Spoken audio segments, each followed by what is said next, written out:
నానా మీరు పడుకోలేదా?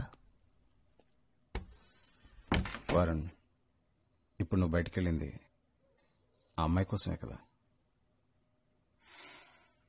నువ్వు ఆయంలో చదివేటప్పుడు ఎలా ఉన్నావో, ఇక్కడ ఇంజనీరింగ్ చేసేటప్పుడు ఎలా ఉండేవాడివో రెండూ నేను చూశాను. ఏదో జరుగుతుందని నాకు తెలుసు. మొన్న సడన్గా ఉద్యోగం పోవచ్చని చెప్పినా కూడా లెక్క చేయకుండా మనప్పాడు వెళ్ళాం.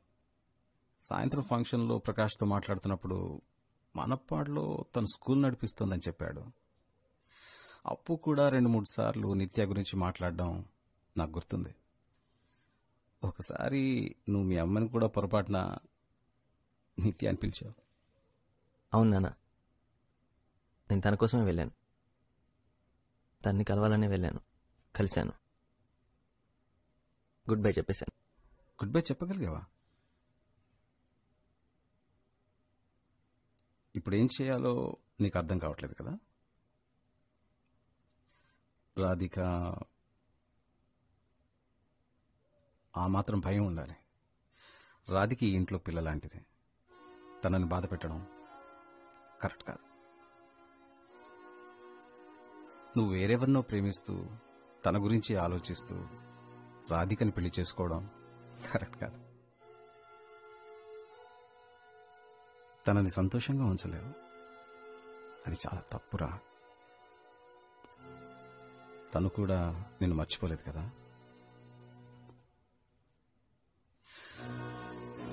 ఇప్పుడు నీ ప్రాబ్లం ఇది కాబట్టి దీనికి ఏం చేయాలో నీకు తెలుసు.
ఇక్కడికి ఎందుకు వచ్చా?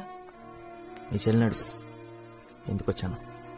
క్లోజ్లో కావ్య ఎందుకు వచ్చాను చెప్పు.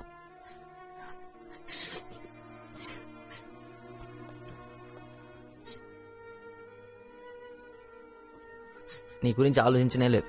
నువ్వు కాదు, నేనంట. మీ అక్క చెప్పింది. నిన్ను నమ్మేసి ఎలా రాను? నువ్వు పిలవగానే నేను పరిగెత్తుకున్నా రావడానికి నాకేమైనా పిచ్చా? మేము ఎప్పుడూ కలిసి ఉండలే అని చెప్పింది ఏ అక్క. చెప్పావు కదా మనపాడులో, నువ్వు చెప్పావని నేను అక్కడి నుంచి ఇక్కడికి వచ్చాను. నువ్వు ఆ రోజు నన్ను యాక్సెప్ట్ చేయలేదు, యాక్సెప్ట్ చేస్తావన్న హోప్ కూడా లేదు. ఇక్కడికి వచ్చి నేను పెళ్లి కొప్పుకున్నా. ఇప్పుడు ఎందుకు వచ్చావు నిత్య? మన ఇద్దరం ఒకరినొకరు దేశించుకోకూడదని చెప్పడానికి.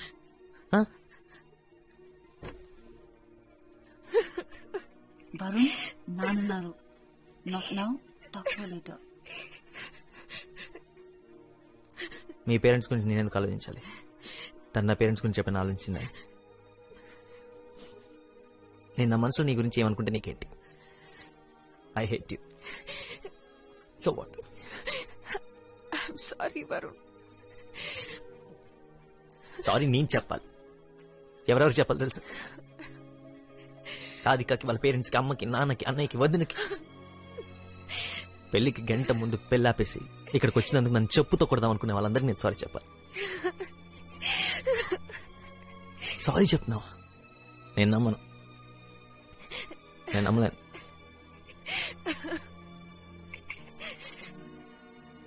నువ్వు అసలు నా లైఫ్లో లేవనుకున్నా నిత్య. కానీ నేను నువ్వు వచ్చినప్పుడు నీ దగ్గరికి పరిగెత్తుకుంటూ రావాలనిపించింది.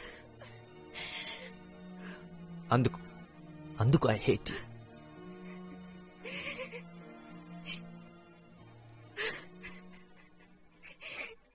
ఏడవకు నిత్య, ఏడవకు. అమ్మాయిలకి ఏడవటం ఈజీ, అంత మాత్రం నేర్చేయక్కర్లేదు. విద్య అక్క ఏంటిది? నేను ఇక్కడేం చేస్తున్నాను? ఇది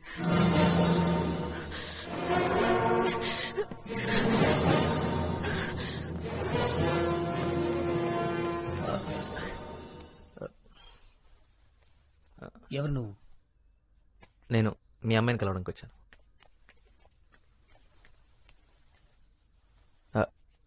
మూడు కాదు, 2. నిత్య. నిత్య? తనకేం తెలీదు, నేనే వచ్చాను. నిత్య ఇప్పుడే వచ్చాను. వరుణ్ కృష్ణ.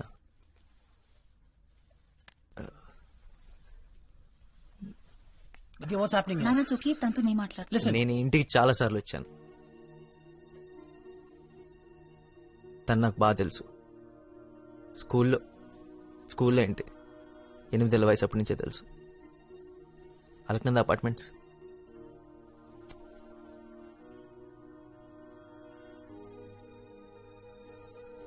లెవెన్త్ స్టాండర్డ్ లో మీరు తన్ని సపరేట్ కార్లో 20 నిమిషాల ముందు స్కూల్కి పంపించేవారు, గుర్తుందా? నా కోసం. ఆంటీ మీరు ప్యాక్ చేసిన ఎక్స్ట్రా లంచ్ బాక్స్ కూడా నా కోసం. కాలేజీలో తన సెల్ ఫోన్ పోయిందని చెప్పింది కదా, అది కూడా.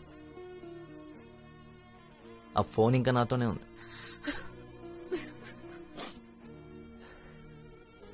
నా లైఫ్లో ఫస్ట్ 5 స్టార్ లంచ్ మీ క్రెడిట్ కార్డ్ మీద చేశాను అంకుల్. స్కూల్లో 10th క్లాస్ వరకు నాకు స్కూల్లో ఉన్న ఫ్రెండ్స్ అందరిని వదులుకొని మీ అమ్మాయి కోసం వేరే స్కూల్లో జాయిన్ అయ్యాను.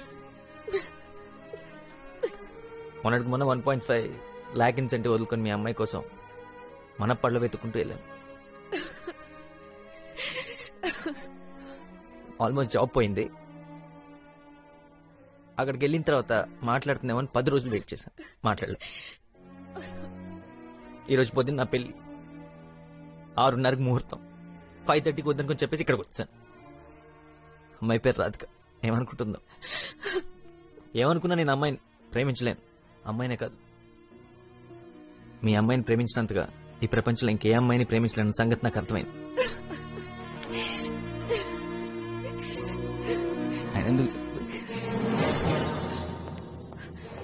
Nitya, you better have a good explanation for this. Daddy, please, Daddy. Varun! I'm going, Nitya. వెళ్ళొద్దు. Varun, please. నాకు ఇక్కడ ఉండాల్సిన అవసరం లేదు. ఎందుకు ఉండమంటున్నావు? ఎందుకో నీకు తెలుసు వరుణ్. ఎందుకో తెలియదు? నాకు తెలీదు. నిన్న ఎందుకు వచ్చావు నిత్య? చెప్పు. రాధికని చూడటానికి వచ్చావా? మన ఇద్దరు లైఫ్ లాంగ్ ఫ్రెండ్స్ గా ఉంటాం. I love you, Varun. ఇప్పుడు ఎందుకు నిత్య? ఇప్పుడు మాత్రమే కాదు, ఎప్పటికీ I love you, you know that. ఎప్పటికంటే అర్థం తెలుసా నీకు? గొడవలున్నా, కోపాలున్నా, చిరాకులున్నా, ఈగోలున్నా, మంచైనా చెడైనా ఆఖరి వరకు, దాని తర్వాత కూడా నాకు తెలుసు. I will always love you.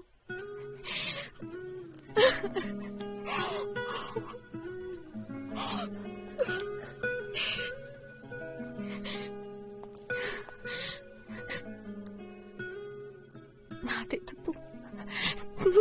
తప్పు. నిన్న మాత్రమే కాదు, 6 నెలల ముందు స్కూల్లో, కాలేజ్లో నేను ఒక పని చేయాల్సింది.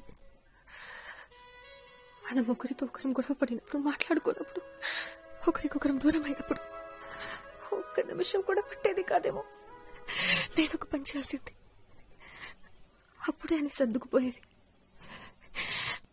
అలా చేయనందువల్లే మన జీవితంలో చాలా మధుర క్షణాల్ని పోగొట్టుకున్నాం. ఒక్క మాట కూడా మాట్లాడకుండానే 8 ఏళ్ల వయసు అప్పుడే నేను ఈ పని చేయాల్సింది.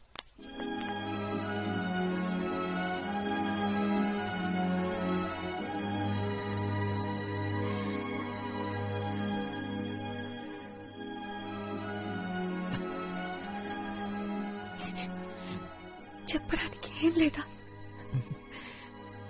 ఉందిగా.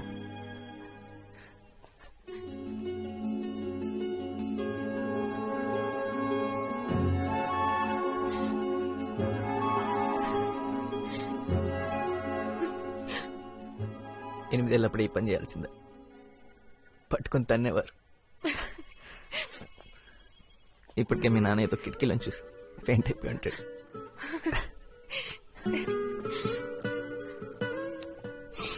నీ దగ్గర నేర్చుకున్న రెండో విషయం చెప్పనే లేదు.